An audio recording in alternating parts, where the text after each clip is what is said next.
Българска гайда чувате, но освен това и австралийско диджериду и перуански кахон. Ето това са инструментите, които основно звучат в формацията Тъпани и гайди.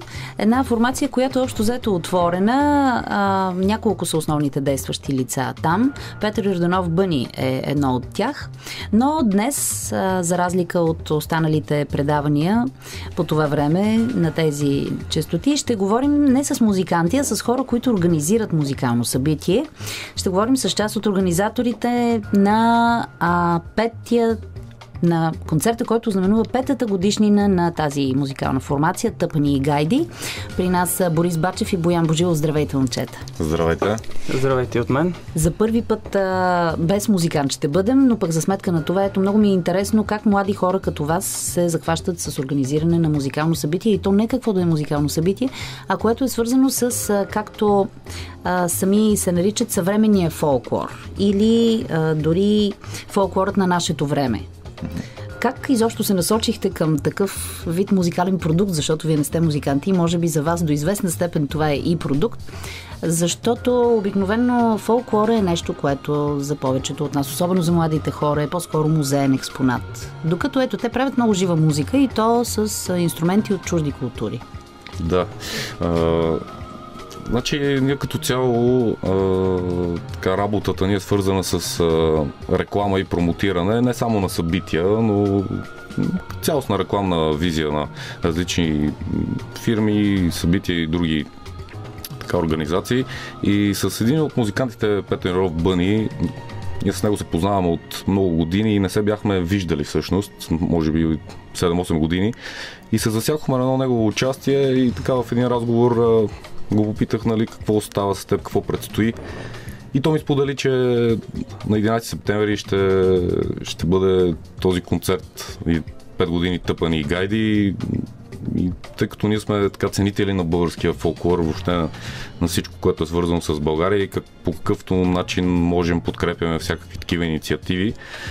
И решихме да се включиме и много сме щастливи изобщо от факта, че можем да бъдем част от нещо, което ние дори между нас казваме, че е нещо велико, тъй като в София до момента на открито никога до момента не е организиран подобен концерт. Особено в сърцето на Борисовата градина. Точно така, в Маймунарника ще бъде, да, на 11 септември. Да.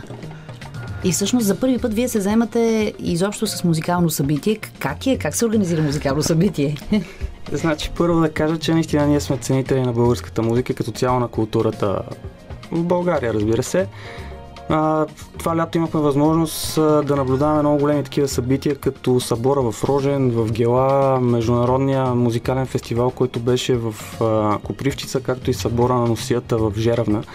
И мисля, че е един прекрасен момент и София да се докосне до българския фолклор. И то по един наистина модерен начин, защото вие чухте момчета свират наистина така малко по-живо.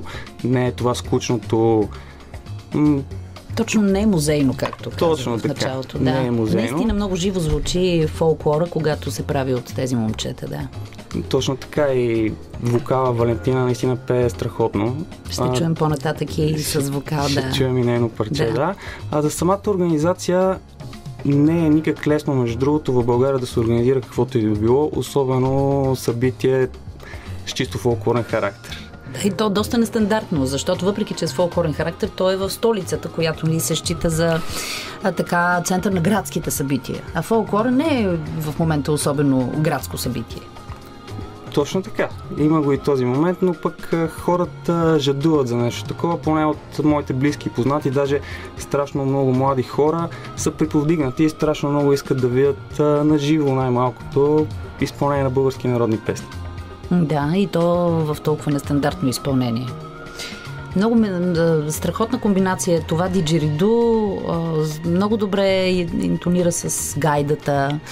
Кахона пък много прилича на наш Тъпан, обаче предава един по-пикантен вкус на българския фолклор. Да, абсолютно. И аз някакси го усещам и го чувствам, че след време за тези момчета и вокала ще се говори, че те са били българският фолклор на 21 век. Това е мое мнение, предполагам, че доста хора го споделят, тъй като това е начинът, чрез смесване на различни мотиви, да, и култури.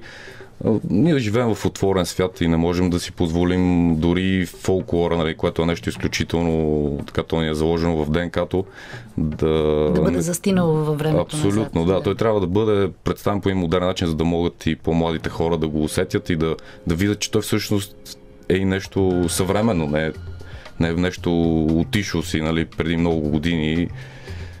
То съществува и е част от нас и е нещо, което ние трябва да усетим, да почувстваме и да го изживеем. Не е нарожен, това е много жива градска култура и това е много интересното на Тъпани и гайди и всички други музикални формации, които са около тях. Аз докато слушах това диджериду, момчета си мислех, че всъщност от австралийски толкова древен музикален инструмент той се чувства много добре по тротуарите на всички големи световни градове.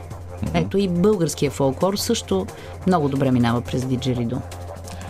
Да, както и малко преди това казах, светът е вече отворен. Микса на културите вече... То е неизбежно, то е нещо естествено. Вече колкото повече по улиците, особено аз лично забелязвам как ставаме все по-така град, в който могат да се срещнат хора от всякакви култури. Ежедневно се сблъсквам с нации, които преди не съм ги забелязвал по улиците на София, нали? Което е хубаво, защото в крайна сметка и ние сме държава, която е отворена към света и така трябва да бъде, иначе няма как да се развиваме. И музиката е нещото, което наистина може да тези стереотипи, които са залегнали в обществото, че един вид другите култури, нали, на нас ни пречат. Музиката е нещо, което може да спомогне за именно това преплитане, интегрирането на тези култури и при нас и приемането им, защото наистина колкото по-затворено е едно общество, толкова повече ксенофобия има в него. Нещо, което противоречи на съвременния свят. Нека сега научим нещо повече за организацията, защото интересното е, че тази 5-та годишнина на Тъпани и гайди няма да премине само с един концерт, а всъщност няколко са събитията. Концертът е само ядрото, но има и съпътстващи събития. Значи аз ще си позволя да анонсирам тогава нещо интересно.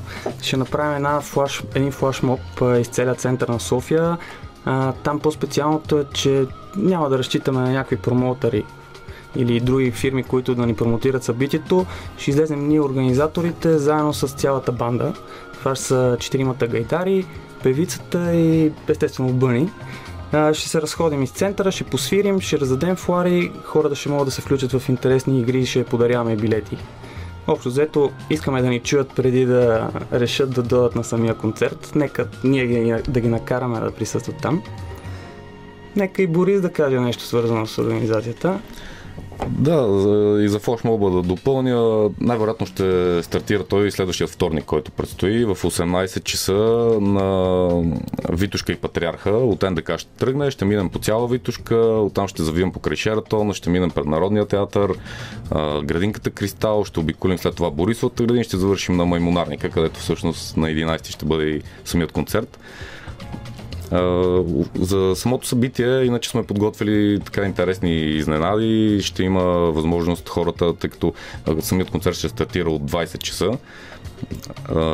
но от 18 ще отворим вратите, тъй като в тези 2 часа ще имат възможност всички присъстващи да се възползват от безплатни уроци по народни танци, безплатни уроци по гайди, по свирене с гайда, безплатни уроци на свирене с диджериду.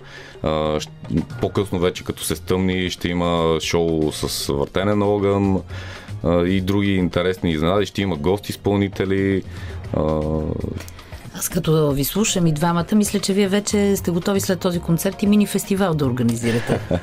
Такива събития само по фестивали съм виждала и е много хубаво, че един концерт може да бъде съпътстван от такива събития.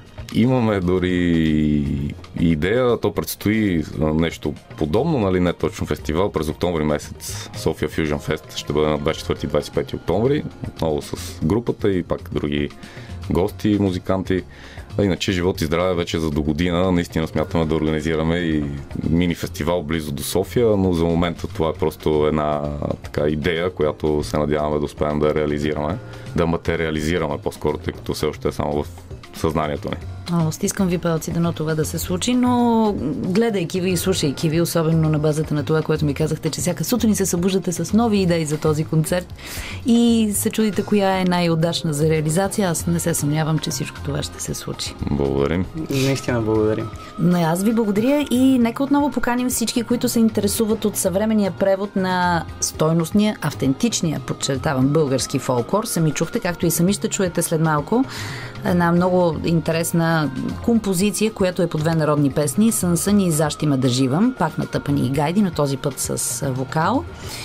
Нека още веднъж кажем кога могат да чуят Тъпани и Гайди по случай 5-та им годишнина, самия концерт, но и предварителните събития, от колко часа са и къде. Така, значи предварителното събитие като флашмоба, който така анонсирахме, следващата седмица, във вторник, 8 септември, от 18 часа стартираме от Витошко и Патриарха. Всеки е добре дошъл да усети на живо, да почувства това. Много малка част от това, което предстои на 11 септември в Маймонарника в Борисовата градина, 5 години Тъпани и Гайди. В колко часа трябва да са хората в Маймонарника, ако искат да се пробват да свирят на гайда, примерно, преди концерта? От 18 часа ще отворим вратите. 18, да.